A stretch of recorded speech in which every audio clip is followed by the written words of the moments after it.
Detective Comics 1087. Ram V writing, and of course Stefano, Raphael, and Christian Dus on the art. So yeah, the city's burning. Mm-hmm. It's all falling apart. The Bat family are running around trying to stop the various asthma riddled people from causing chaos and Yes. hurting each other and whatnot. And the masked guy that's led a, he claims it's a revolution against the people, that have made Gotham like this with his asthma army. Yep.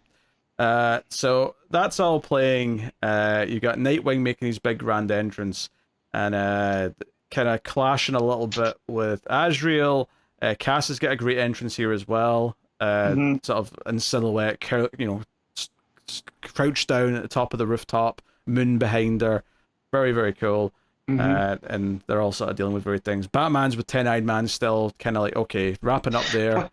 What an odd couple. I would actually like to see more of these two together. Just Batman has no time for his shenanigans for Ten-Eyed Man, but he needs them. So it's very much 48 hours, right?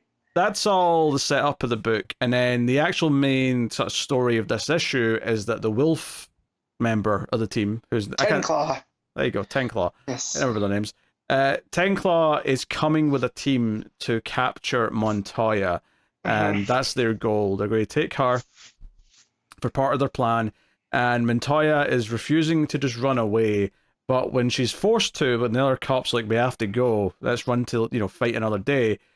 She's like, okay, the roof's the best bet. So we get this big moment where she kind of embraces the the idea of like working with Batman symbolically by taking the big tarp off the signal, turning on the light, and we get the big shot of the bat signal in the sky, which is happening at the same time that Mr. Freeze is starting up his machine, which makes it snow in Gotham from the ground up, which is a hard thing to visualize, honestly.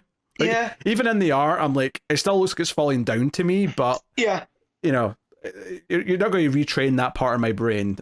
I don't think. No, because snow comes from the sky. Snow doesn't come from the ground. Very strange. It makes for a really cool visual though, because so she fires up the bat signal as the snow is kind of creating this haze. Yeah. So it makes this bright white bat signal over the red sky, to show with the fires and whatnot. So yeah. Also, Mr. Freeze, proclaiming winter roams once again, just felt very theatrical. Oh, sure. I mean, I think the big thing with this issue, and I loved that a lot, I'll make that clear, I love this issue, it's a lot of the stuff paying off that we've been building up. So it's a very straightforward issue for the most part in terms of action. It's jumping around a lot of characters, but ultimately what's happening here is that Montoya is asking Batman for help. A lot of the different villain elements of the city are coming out and like against the Arzons, and obviously we've already talked about Mr. Freeze helping and being part of the plan, but then obviously here you've got the Wolf, you've got Ten Claw grabbing Montoya, but Batman comes swooping in. There's a bit of a standoff where he injects Montoya with something to knock her out and dives off the roof with her. So there's a bit of a chase, but then who is it but Two-Face fires a silver bullet at Ten Claw and is like, oh, well, I'll be damned, the silver bullet, like the movies, actually worked. Yeah, that was a great moment. So he's like, I promised I wouldn't kill, but let's see how much silver you can take. But this frees up Batman to go and deal with Montoya, who's been thrown into the back of a van. So we get a whole chase sequence there. Like, I feel like a lot of this issue is really fun, the art's great, but for the most part it's an action issue. But it's an action issue that's paying off, like, 4 arcs worth of build up to get to this point where right from the very first arc we were saying, part of this story seems to be how the city of Gotham and all of the darker elements within Gotham, that being the Rogues Gallery, will work with almost as a sort of living immune system or whatever for the city. So to actually see it all start to play out, where you've got all these different like villains popping up to help and basically just fight, not even like they're kind of helping Batman, but it's more about fighting against this new force that's trying to take over than anything else. They're fighting almost for the honor of Gotham. Like, that's, it's our city. It's treated us wrong, but it's still ours. And, we'll do with what we want, not what you want. Yeah, and I think one of my favorite things in this issue, actually, is seeing Mother Arzon say, this godforsaken city, the more I try to lift it from its filth, the deeper it sinks. Like, the idea that she's starting to get pissed off because it's normally easier in this. Like that's the moments that I've been looking forward to, is this idea of when she realizes this was all futile, that she was never ever going to turn Gotham, because Gotham City is Gotham City, and everyone that's in it is so unique. We do get a glimpse of what they're using Scarecrow for. They've got him shaved, and they're basically like siphoning fear ideas from his brain or something. Yeah, through which is also fueling the reality engine. That's how I took it, right? Yeah, so it's going into the reality engine to scare the shit out of everyone. A fearful society, afraid of its own shadows, a compliant one. So the Orgums are like, well, they didn't accept the gentrification, right? They that whole of Batman was a void, right? They felt his absence still. So we'll just make them scared, and then they'll listen that way. Well, and it seems like that has backfired on them. It's an oversimplification, but yeah, they tried the carrot, so now they're going to try the stick, effectively. And Scarecrow was never plan A. This is something they've pivoted to because it wasn't working quite so well. And meanwhile, we get the other one, Niang, the one with the mask. Yep. He's actually looking for Mr. Freeze because they want to stop this, because basically they explain that the coldness of the city is actually like interfering with how the reality engine is affecting people. It's sort of blocking it in a sense. And it's also slowing the Asmer down, because that was one of the things that Freeze found out, that the Asmers don't react well to cold. So they go looking for Freeze in the tunnels of the city, and Freeze is like, hanging out in the shadows with his big red eyes, and he's got his freeze grenades and guns ready to take them on. So that's good fun there. And then I love that he's playing hot and cold. So as they're getting closer, and he's like warmer, and it's just the shot with the two eyes, right? That panel, honestly, and his two red eyes in the dark. It's so creepy. That's the sort of thing where, like, I almost wish the comic had just one more page, so we could have had an extra page of just more, because it's over in 3 panels, right? Yeah. When I feel like you could have milked that for like a page and a half of like this team going through the icy tunnels and Freeze being this spooky big bad lurking in the shadows somewhere. It'd been really cool. Yeah. But no, it's a fun scene. Batman's rescuing Montoya from the van that he was chasing after, and he places on a rooftop, meets up with Catwoman, and they have a bit of a moment here where they talk a lot about how he's changed or whatever, and he's like, hey, when this is all over, and she's like, yeah, that'd be nice. Like, I do kind of like the idea that they don't even have to bother finishing the sentences. It's just kind of like, yeah, okay, I know where that sentence is going. So well, I love their coyness too, because she's like, I see that you dressed for the occasion. So I was like, yeah, you're back to being Batman, but you also feel different, which I thought that was nice. Yeah. So basically, the Masked Man, which is basically just resurrected. Arzen. That's what we're thinking. Yeah. He's on TV, right? And that's something they mentioned earlier, is that they sent Shavod, the eyed lady, to basically just keep an eye on the TV studio where all these announcements are coming from, because he's talking to the city. And the last page is him continuing to sort of monologue about the city and taking power and blah, blah, blah. And then just out of nowhere, a sickle comes flying in from out of frame and hits the head, the mask off. And then there's like an empty panel, so this is good pacing. It's got that sort of thing where you're waiting for like whoever it is. And then in walks Joker's daughter wearing the Leatherface style Joker like mask. And then she just says, we're sorry to interrupt your regular programming for this breaking news. And then the last panel is just her laughing at the camera. And that's the cliffhanger. I think what I like about this is that obviously the last couple of issues have been setting up how Two-Face might get involved, how Mr. Freeze might get involved. But we've had that subplot of Joker and Joker's daughter and him, however Joker's going to intervene. So it's kind of like hanging over this issue the entire time. So this final little cliffhanger of just being like, no. This is where they come in, or at least where she comes in, but obviously she's by proxy of the Joker.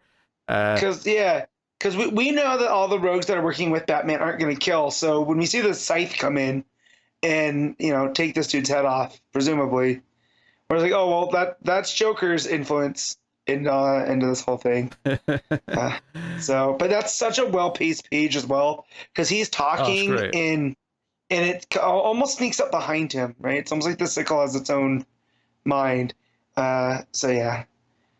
Very, very good stuff out of Ram V and Yeah, the way artists. the background goes red for that one panel with the sound effect Yeah. of the glitch, Uh-huh. but then it's like, okay, now the lightings went neutral, and it's the empty panel, and then Joker's daughter walks in, and then that last panel, the background turns a little bit green. It really gives this sense of like the Yeah. tone changing in the panels as the events play out. Yeah. Art's really, really good there. Hmm. Uh, yeah, honestly, it's one of these issues where I think this is a great issue. Hmm. It's excellent, but it's definitely one that only works in the context of like all the build up to it. So I think when you're reading this through in collection form, this entire like arc is going to flow wonderfully. Uh-huh. This here, I think this worked really well as a single issue monthly comic because I think all the important beats I do remember very well, but it definitely doesn't do a lot to set anything up. It's just very much like here's like all this stuff paying off now. Yeah. So I would just say, I mean, not that I think anyone's going to jump in with this issue. It'd be a foolish thing to do, but Yeah. just worth mentioning. So no, very good. I think the reason why I'm bringing that up is because obviously that's true of all comics with arcs where you've got like the middle of an arc Mhm. or whatever. It's just because I feel like more than most other arcs, this is just jumping around a lot of different characters, so you really have to have been like paying attention and kept up with all the different moving parts, Mhm. all the people that are in the city. It's very, very good. So yeah, excellent stuff. Yeah, And then the backup, which I'll be honest, if it wasn't for the fact that it said to be continued at the bottom of that Joker laughing page, or Joker's daughter laughing, I would have had a hard time telling initially because it feels like it's just like more of the same night, and it kind of is. Yeah. Obviously, it's Francavilla though on art, which does stick out a little bit once you notice that. But this is basically all just building up to a joke. Azrael's like jumping down with his flaming sword to like get some bad guys in a car or whatever, Yep. and Dick throws his baton into his like face and is like, "Hey, right, you're not doing it like that. Batman might have like trusted you and like let you put that suit back on. Oh, I don't like it." And Dick's Mhm. not really fond of him, but he's like, "No, I'm going down to save people." And then Cash jumps in, so we get some Cassandra Cain here as well.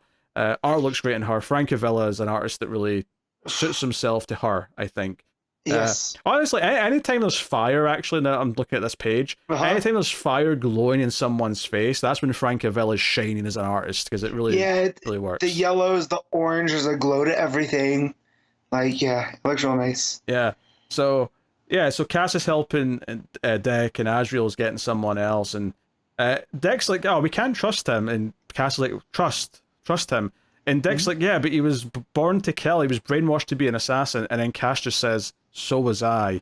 And it's like, oh shit, she just made a great point. And Yeah. you can't really fight with that. And sure enough, Azrael just uses his flaming sword to like cut open the top of a car or a truck and pull out like this mum and her child that were trapped inside. And he's like, the angel of mercy has you.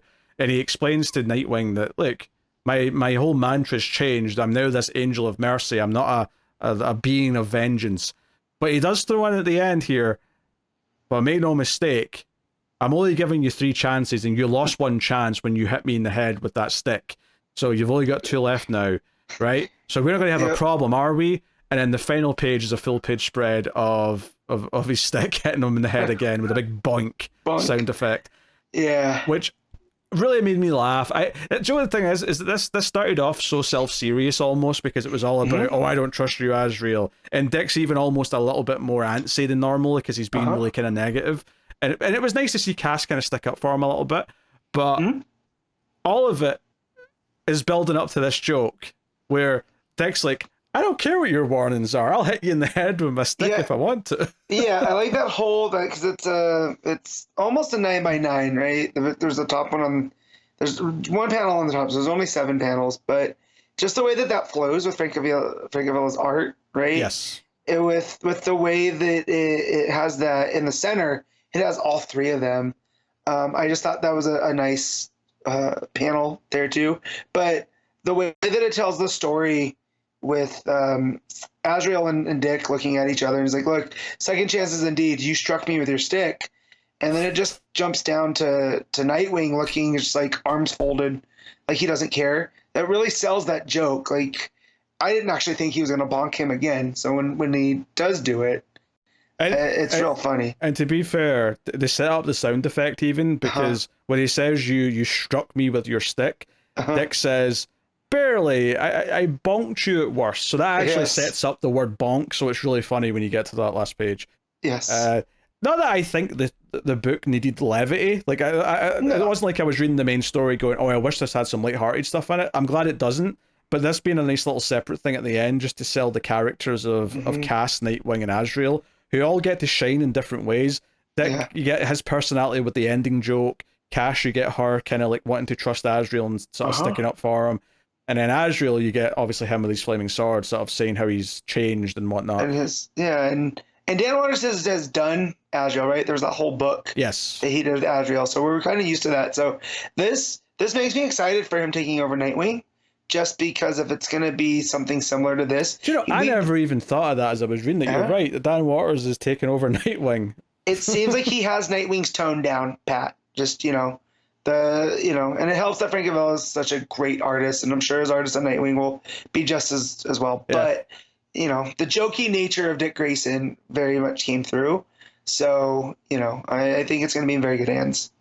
Yeah, but a little bratty as well, which he can be at times. I mean, I wouldn't say Taylor's done much of that, but when I think of New Teen Titans, Dick Grayson, I definitely think of someone who's a little bit whiny, but then has this other side to him as well, obviously, that we're all used to.